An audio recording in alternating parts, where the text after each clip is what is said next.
કહાની શરૂ થાય છે અલીદાબાદના જંગલથી, જ્યાં એક નાની છોકરી અંગ્રેજી મીડિયમના હાથ પર ચિત્ર દોરી રહી હોય છે. ત્યારે ત્યાં આવી પહોંચે છે અંગ્રેજી પોલીસ કમલેશ.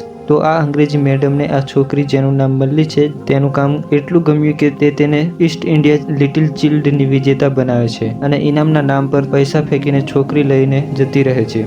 કારણ કે આ અંગ્રેજી મેડમને એવું લાગે છે કે હવે આ કલા બીજાના હાથ ના લાગે, તો છોકરી ઉઠાવી લીધી.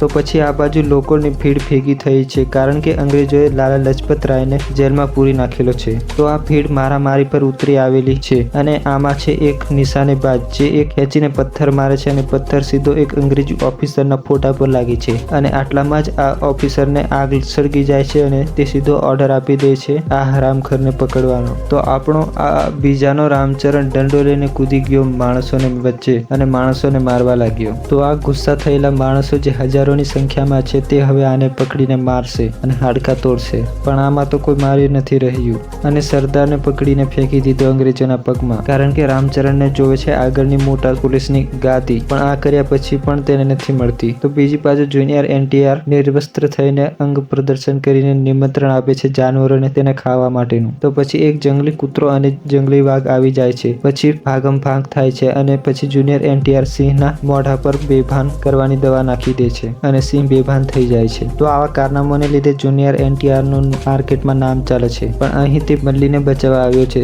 જેને અંગ્રેજી મેડમ શરૂઆતમાં ઉઠાવી લીધી હતી. તો તે મુસ્લિમ પરિવારમાં તેનું નામ અખ્તર પાડીને પંચરની દુકાન ચલાવે છે, કારણ કે તે એને હજુ સુધી કોઈએ દેખ્યો નથી અને એનો રેકોર્ડ ફાઇલમાં નથી. તો તે સલામત છે અહીંયા. તો આ ગુસ્તાખી માટે અંગ્રેજ મેડમ એનટીઆરને પકડશે, તેને આગળની ગાદી સોંપવામાં આવશે અને આ રામચરણને જોઈતું હતું એટલે તે જાય છે આઝાદ સિક્રેટ સોસાયટીની મીટિંગમાં, જ્યાં મળે છે અને એનટીઆરનો ઓળખતો એટલે અખ્તરને ઓળખતો. પણ ત્યાં આવી જાય છે હવાલદાર, જે એનટીઆરને સલામી કરે છે. તેથી ઓળખતાને ખબર પડી જાય છે કે આ પોલીસવાળો છે એટલે તે ભાગી જાય છે. તો તેની પાછળ દોડતા દોડતા તે પહોંચી જાય છે એનટીઆર એટલે કે અખ્તરના રાજમાં, જ્યાં અખ્તર એક છોકરાને કંઈ લેવા મોકલે છે કે ત્યારે જ ઉપર ફાટી ટ્રેન અને તે બાળક ફસાઈ ગયું પાણીની ઉપર. ત્યારે એનટીઆર એટલે અખ્તર અને રામચરણ તે બાળકને બચાવે છે અને ત્યાર પછીથી અખ્તર અને રામચરણની મિત્રતા ચાલુ થાય છે. તો રામચરણ તે પહેલા અખ્તરને ઓળખતાનું ચિત્ર બનાવે છે અને પછી તે પૂરા ગામમાં ફરે છે, ગલી ગલી, માણસ, કૂતરું, ગાય, ભેંસ બધાને પૂછે છે. પણ ખાલી અખ્તરને પૂછવાનું બાકી રહી ગયું. પણ જ્યારે પૂછવા ગયો તો ચિત્ર ઉડી ગયું. તો પછી મૂવીમાં આવે છે જેની, જે અંગ્રેજ છે. તો અખ્તરની નજર એની પર છે, કારણ કે એને એવું લાગે છે કે મલ્લી મળશે એને હવેલીમાં, જ્યાં રહે છે જેની. પણ અંગ્રેજી પણ આવડવું જોઈએ. તો તે રામચરણ પાસે જાય છે મદદ માંગવા. તો પછી રામચરણ વાત કરે છે જેની જોડે. તો જેની અખ્તરને બોલાવે છે પાર્ટીમાં. તો પછી તૈયાર થઈને જાય છે પાર્ટીમાં અને ખતરનાક ડાન્સ કરીને અંગ્રેજોની લાલ કરી નાખે છે. તો પાર્ટી પછી જેની અખ્તરને હવેલી બતાવે છે, જ્યાં અખ્તર બચીને હવેલીમાં ભરાઈ જાય છે અને તેને મળી જાય છે મલ્લી. પણ તેને બચાવવાનો ખરો ટાઈમ નથી, તો તે ત્યાંથી નીકળી જાય છે. અને બીજી બાજુ રામચરણ અખ્તરના ઓળખતાને પકડીને ઘણો મારે છે, પણ તે કંઈ બોલતો નથી અને રામચરણને સાપનો ઝેર મારી દે છે. અને ઝેર પણ એવો કે 1 કલાકમાં માણસને મારી નાખે. તો તે મરતો મરતો પછી અખ્તર જોડે જાય છે અને અખ્તર એને ઔષધિથી ઉપચાર કરીને તેને કહે છે કે તું જે માણસને શોધે છે તે હું છું અને હવે તું આરામ કર, મેં અંગ્રેજોને મારીને આવું. તો પછી અહીંયા છે પેલી અંગ્રેજી મેડમની પાર્ટી, જ્યાં આવી પહોંચે છે અખ્તર લઈને જંગલી જાનવરને. તો ભાગદોડ ચાલુ. કોઈને સિંહ મારે છે તો કોઈને જંગલી કૂતરો અને કોઈને રીંછ મારે તો બાકીનાને અખ્તર. ત્યારે પાછળથી આવ્યો રામચરણ. તો પછી અખ્તર મલ્લીને બચાવવાનો પ્રયત્ન કરે છે અને રામચરણ તેને હથકડી પહેરાવવાનો પ્રયત્ન કરે છે.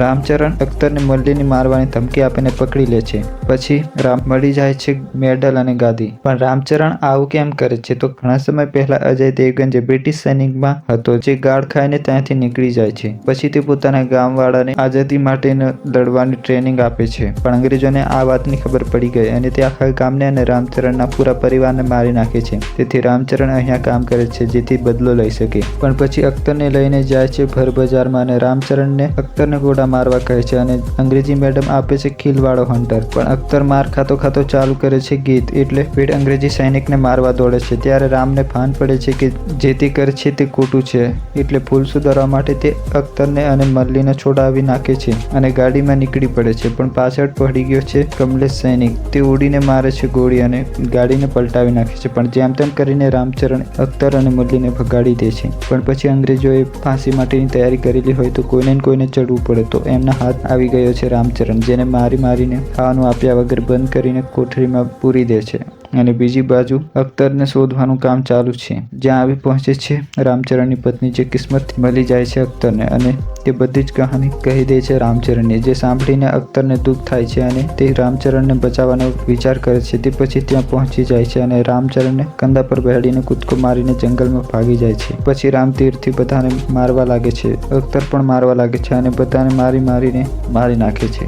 તો પછી અંગ્રેજી મેડમ અને કમલેશ બહાર નીકળે છે. તો આ ચંગુ મંગુ મારામારી કરીને સડકથી બાઇક કાચ તોડીને અંદર નાખી દે છે અને બાઇક પણ ત્યાં પડી જ્યાં બારૂદ ભરેલો હતો. અને પછી ત્યાં આગ લાગી જાય છે અને બોમ્બ ફૂટવા લાગે છે અને અંગ્રેજી મેડમ મરી જાય છે. પછી અંગ્રેજી ફેક્ટરીમાં બનેલી અંગ્રેજી જહાજમાં આવેલી અંગ્રેજી બંદૂકથી ચલાવવાળી ગોળી ચલાવીને કમલેશને મારી નાખે છે અને મૂવી અહીંયા પૂરી થાય છે.